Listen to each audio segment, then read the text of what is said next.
So we have major breaking political news out of St. Paul, Minneapolis, Minnesota. Tim Walz will not seek re-election as governor, and what a fall from grace this has been for him.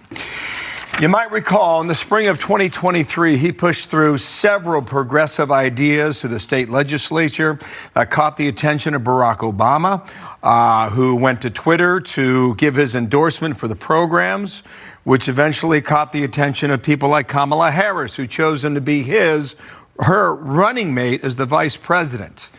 Introduced in Chicago at the convention in August of last year, a debate that was an absolute disaster with J.D. Vance at one point called himself a knucklehead.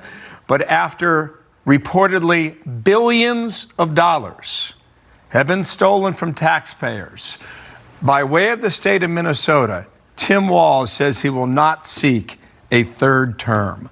What a remarkable 2 years in the national spotlight has been for him, Dana. And Walz hit Trump in his announcement. He said Donald Trump and his allies in Washington, in St. Paul, and online want to make our state a colder, meaner place. They want to poison our people against each other by attacking our neighbors. And ultimately, they want to take away much of what makes Minnesota the best place in America to raise a family. Now, okay, what else has been happening in this last month? Well, you have the discovery that there has been incredible amounts of fraud, and I think 98% of the people arrested were Somalis who are immigrants there in the state that were taking COVID funds and basically and Medicaid funds and stealing them from the American people under his watch. Or his lack of watch. And now remember, Kamala Harris chooses him as the vice presidential choice partly because he couldn't conceivably upstage her.